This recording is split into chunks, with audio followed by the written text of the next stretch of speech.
March 2022, off the coast of Florida, a small research vessel idled in open water while a team lowered a tethered underwater drone into water that has swallowed more ships and aircraft than almost anywhere else on the planet. The crew watched their monitors in silence as the machine sank past 100 feet, then 200, the sunlight fading into a deep, cold blue before disappearing entirely, the only light left coming from the drone's own flood lamps cutting a narrow tunnel through the dark. Every so often, the feed would catch a shape drifting past, a fish, a current-stirred cloud of sediment, nothing that mattered, and then the tether would creak and someone would call out a depth reading and the room would fall quiet again. Nobody on that boat was chasing a myth. They were professional wreck hunters, and the man running the operation had spent over 2 decades collecting GPS coordinates of unexplored underwater wreckage scattered across this stretch of ocean, most of it never seen since the day it sank. But what that drone's camera caught in the darkness that week would end up connecting directly to one of the most infamous disappearances in the history of the Bermuda Triangle, and it would do it with hard evidence instead of speculation.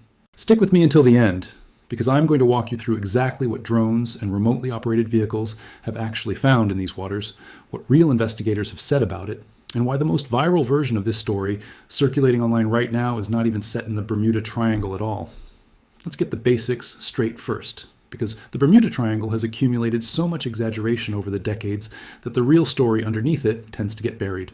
The region is a loosely defined stretch of the western Atlantic Ocean, roughly bounded by Miami, Bermuda, and Puerto Rico, covering somewhere in the range of 500,000 square miles of water. The name itself did not exist until 1964, when writer Vincent Gaddis coined the term in a magazine article describing a pattern of ships and planes that had vanished there without explanation. The most famous case is Flight 19, 5 Navy Avenger torpedo bombers that took off from Fort Lauderdale on a routine training exercise on December 5, 1945, and never returned. 14 men vanished with them, and a rescue plane sent out to search for them disappeared as well, with its own 13-man crew never found. Add in the loss of the USS Cyclops in 1918 with over 300 crew aboard, the 1963 disappearance of the tanker SS Marine Sulphur Queen, and dozens of smaller cases scattered across the 20th century, and you get the foundation of a legend that has since been stretched to include everything from methane gas eruptions to portals to other dimensions. The honest scientific position, backed by the U.S. Coast Guard and the U.S. Navy, is that the Bermuda Triangle does not experience a statistically higher rate of unexplained disappearances than any other heavily trafficked stretch of ocean once you account for its size, its severe weather, and the sheer volume of small boat and aircraft traffic passing through it. The region also happens to sit beneath a major hurricane corridor directly on top of the fast-moving Gulf Stream current, and above some of the deepest trenches in the Atlantic, 3 entirely ordinary factors that, combined, are more than capable of swallowing a ship or plane without leaving much behind to find. That fact alone does not make the region boring. If anything, it makes the confirmed discoveries inside it more interesting, because they are grounded in real history rather than invented mystery. That brings us back to the drone. It never arrived.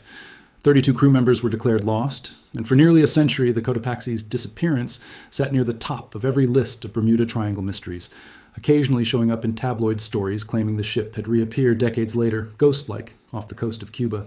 Augustine Lighthouse and Maritime Museum, the team built a genuinely compelling case that Bear Wreck and the Kotapaxi were one and the same. It is worth sitting with what that actually means. This was not a sonar blip interpreted through speculation. This was a drone physically inspecting rusted steel, comparing rivet patterns and hull dimensions against surviving shipping records, and using that direct physical evidence to potentially close a mystery that had stood unsolved for 97 years. And it's worth noting how much folklore had grown up around the Kotapaxi during that gap. Over the decades, tabloid stories claimed the ship had been spotted, drifting, empty, and intact, off the Cuban coast decades after it vanished. A ghost ship story with no documentation behind it whatsoever. While searching for a PBM, Martin Mariner rescue plane that had disappeared on December 5, 1945, the exact same day as Flight 19, while it was searching for the missing Avenger bombers, the drone's camera passed over a round piece of wreckage with gear, like teeth, built into it. Barnette recognized it immediately as part of a gun turret, and further investigation confirmed the wreckage belonged to a TBM Avenger torpedo bomber, the same aircraft type flown by the 5 planes of Flight 19. The emotions on that boat, by Barnett's own account, went off the chart in that moment, the closest anyone had come in decades to laying eyes on physical evidence connected to the most famous disappearance in Bermuda Triangle history. Navy records later complicated the picture, suggesting the specific wreck the drone had found might belong to a different Avenger, lost in a separate incident, rather than one of the actual Flight 19 aircraft. a reminder of just how many aircraft have gone down off this stretch of Florida coastline over the decades, far more than the 5 planes most people associate with the legend. But Barnette made an important point about that ambiguity.